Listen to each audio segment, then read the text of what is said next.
Bonjour et bienvenue dans cette nouvelle vidéo. Je suis sur le magnifique site des Oudaya à Rabat au Maroc et dans ma série à la rencontre des voyageurs du monde, je fais la connaissance aujourd'hui d'une passionnée de voyage. Elle s'appelle Iman et sa particularité, faire découvrir les trésors cachés de son pays.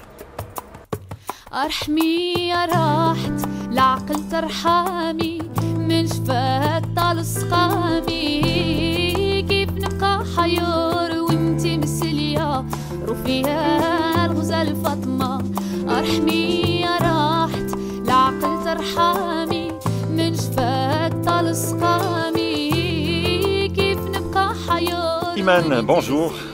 Bonjour Zakaria. Merci d'avoir accepté mon invitation. Merci à toi.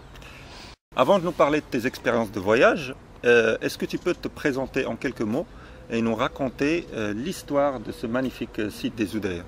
Bien sûr, alors je m'appelle Iman Khalil, je suis passionnée de voyage et de découverte. Alors mon papa est tunisien, ma maman est marocaine d'origine de Fès et quand j'étais plus jeune j'ai vécu 4 ans en Belgique, ce qui fait je pense que j'ai attrapé un petit peu tôt le virus de la bougeotte. Alors j'ai eu la chance de parcourir un petit peu le monde, j'ai visité 13 pays et j'ai sillonné un petit peu le Maroc à la découverte de ses trésors cachés. Alors en ce qui concerne le magnifique site où nous nous trouvons, donc c'est la Kasbah des Oudaya. Elle a été construite il y a 9 siècles par la dynastie des Mouhidine. Alors c'est un site historique, c'était un ancien camp militaire fortifié qui a servi de base aux armées marocaines partant à la conquête de l'Andalousie. C'est pour ça que tu vas voir un petit peu partout des canons et toute la forteresse qui entoure le site. Alors la Kasbah des Oudaya, c'est ce qui a donné son nom à la ville de Rabat. Au départ, ça s'appelait Mehdia, puis ça s'est appelé Ribat el-Fath, et donc de Ribat, ça a donné le Rabat, le nom de la ville. À l'intérieur de ce site, on va trouver le jardin andalou dans lequel nous nous trouvons, un café mort avec une vue imprenable sur le Bourgreg et sur la ville de Salé, et puis des ruelles peintes en bleu qui rappellent un petit peu la ville d'Assaïla. D'où t'est venue l'idée de créer un blog et pourquoi l'avoir créé? Alors j'ai créé mon blog il y a maintenant précisément 1 an, donc c'était en mai 2017. Alors d'où m'est venue l'idée? Je voyage depuis très longtemps, que ce soit pour des petits week-ends ou bien pour les vacances pendant le boulot. Et j'ai toujours gardé des souvenirs de voyage. Donc j'ai des dossiers bien classés avec les destinations, j'ai des petits paquets avec les tickets de tram, les tickets d'entrée au musée, en fait tout ce qui se rapporte à ce voyage. Et beaucoup de mes amis me demandaient souvent, me demandaient des détails après quand je revenais de voyage, qu'est-ce que tu as pu voir, pourquoi tu as fait ceci.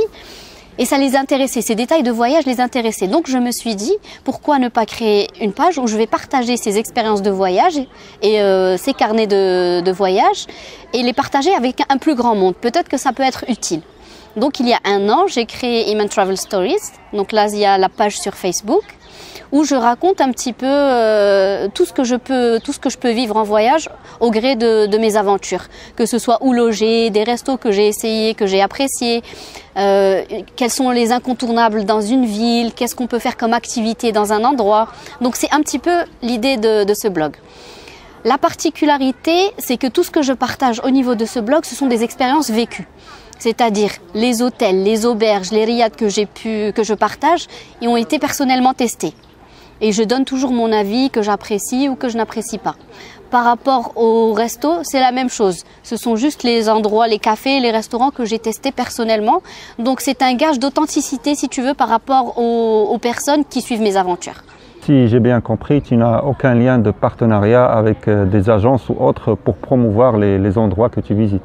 Je n'ai absolument aucun partenariat, ce sont des expériences vraiment personnelles, c'est j'aime, je partage, c'est cet esprit-là. Comment t'est venue l'idée de partir à la découverte des trésors de ton pays?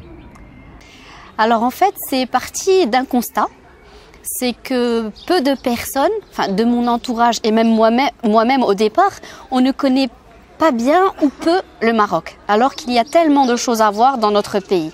Quand je te dis tellement de choses à voir, donc le Maroc, par exemple, pour la nature, il y a pas mal de lacs, pas mal de forêts, pas mal d'endroits pour les amoureux de la nature. Si on aime la mer, on a la chance d'avoir la côte atlantique, la côte méditerranéenne. Si on aime le désert, il y a le désert de Merzouga. Plus au sud, il y a Dakhla, qui est vraiment un site fabuleux que j'ai eu l'occasion de découvrir en février de 2017. Qu'est-ce qu'on peut trouver aussi? Oui, si on aime plus l'histoire, donc les médinas des cités impériales, ce sont vraiment des petits bijoux plein de trésors. On a aussi les petites villes comme Souera, Chefchaouen, Asséla, Tanger. Vraiment, j'ai envie de dire, à chaque détour de rue ou à chaque endroit, on trouve des choses qu'on ne soupçonnait pas, et si on ne va pas les rechercher, on ne sait même pas que ça existe. Donc moi, au fur et à mesure, j'ai commencé à découvrir ces endroits, j'ai voulu les faire connaître, et plus j'en découvre, plus j'ai envie d'en découvrir plus. Donc il y a tellement de choses à voir, c'est pour ça que j'encourage tout le monde, dès que vous avez l'occasion, un petit week-end, un week-end prolongé, quelques jours, il y a tellement de choses à voir au Maroc. Je ne dis pas qu'il n'y a pas à voir à l'étranger, c'est sûr, le monde est très vaste, mais le Maroc recèle plein de petits trésors cachés. Alors Iman, avec ton expérience du Maroc, selon toi, quels sont les lieux que tu conseilles à ceux qui veulent parcourir ce pays et qui sont amoureux de la nature? Alors, pour les amoureux de la nature, moi je pourrais te recommander 2 endroits. Alors déjà, dans le Moyen Atlas, le lac Ouiwen. Il n'est pas très connu. Donc pour y accéder, c'est dans la région des sources Omrbe. C'est à 1600 mètres d'altitude et c'est vraiment le coin idéal pour se déconnecter, pour se reposer, pour profiter de la nature. Moi j'ai découvert cet endroit grâce à mon mari parce qu'il pêche. Donc là-bas on peut pêcher le brochet, la carpe, je pense le gardon, d'autres choses. Donc je me suis essayée aussi un petit peu à la pêche, c'est très agréable. Mais sinon pour te dire, la 4G ne capte pas là-bas. Donc c'est vraiment déconnexion totale. Il y a une auberge familiale où on va souvent, avec une vue imprenable sur le lac. On peut aussi manger de la cuisine traditionnelle, donc c'est les propriétaires qui préparent. C'est délicieux, c'est vraiment l'idéal quand on aime la nature. On peut aussi visiter les environs, comme je t'ai dit, il y a les sources Omrbe. Il y a un autre lac, Agimamezgza, où on a fait du camping une fois. Mais vraiment, ce lac Ouiwen, c'est une très jolie découverte. C'est pas très connu et j'encourage tout le monde à y aller parce que c'est vraiment un site, c'est d'une beauté exceptionnelle. Et le petit point dont j'aimerais te parler, c'est qu'en février de l'année dernière, on a eu la chance de se réveiller un matin et de voir le lac Ouiwen couvert d'un manteau de neige. Donc c'était absolument merveilleux. L'autre endroit que je pourrais conseiller aussi aux amoureux de la nature, c'est un petit village berbère qui est situé aux environs de Marrakech, à 60 km. Ça s'appelle Imlil. C'est aussi très joli. C'est une vallée. Il y a des petites maisons à flanc de montagne. Il y a pas mal de maisons d'hôtes. Il y a pas mal d'auberges. C'est aussi un coin idéal pour se reposer, pour faire le vide. On peut manger des produits bio. D'ailleurs, la dernière fois, on a acheté des pommes, on a acheté des noix. C'est aussi l'endroit où j'ai vu pour la première fois des écureuils. J'ai pu les apercevoir en septembre lorsqu'on y est allé. Donc vraiment, mes 2 destinations favorites pour les amoureux de la nature, c'est le lac Ouiwen et Imlil. Super. Et pour ceux qui sont amoureux de l'histoire? Alors pour les passionnés d'histoire aussi, je pourrais recommander le site de Volubilis. C'est à 30 km de Meknès. C'est un site archéologique historique, ce sont des vestiges romains. Donc c'est encore très bien conservé. Je pense que c'est l'endroit le mieux conservé, le site le mieux conservé en termes d'histoire. Donc c'est très agréable, on y passe un bon moment. Et l'idéal pour bien profiter des lieux, c'est ce qu'on a fait en janvier dernier, c'est d'être accompagné d'un guide. Donc il s'arrête à chaque fois, à chaque endroit et il nous explique l'histoire. Donc j'avais visité le site plusieurs fois, mais avec le guide, on a appris beaucoup de choses. À côté de ça, donc le site de Volubilis, aussi ce sont les cités impériales, les médinas des cités impériales. Donc Rabat, Marrakech, Fès et Meknès. On trouve beaucoup de petits trésors dans les médinas. Ce que j'apprécie le plus, ce sont les médersa, les anciennes écoles coraniques. Donc on voit toute l'architecture arabo-andalouse, il y a le zlige, le plâtre, les boiseries.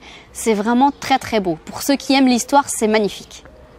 Niveau gastronomie, est-ce que tu as des bonnes adresses à nous filer?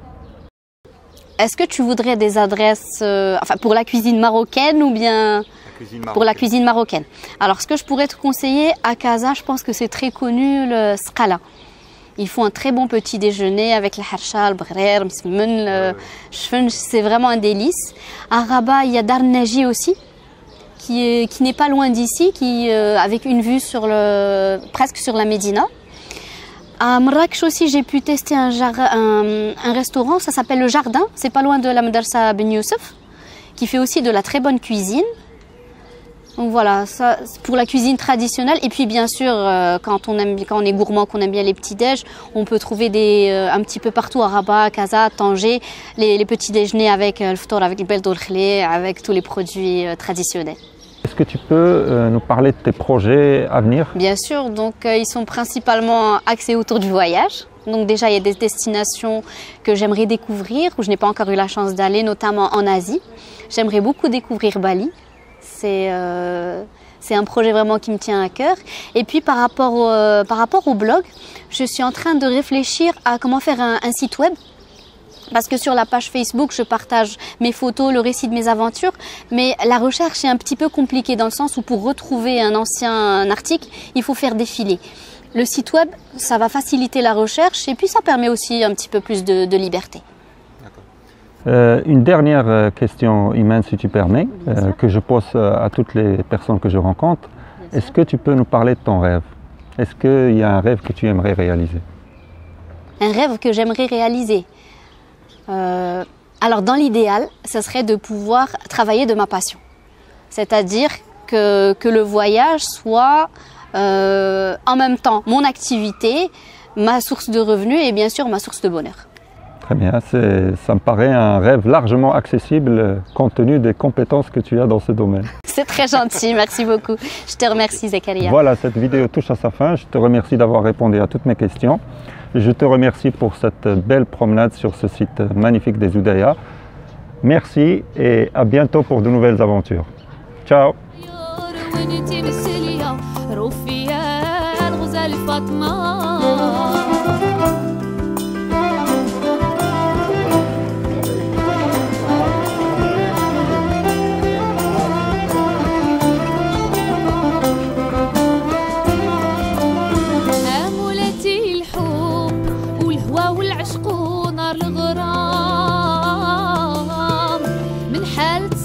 في عدايا قمر كل واحد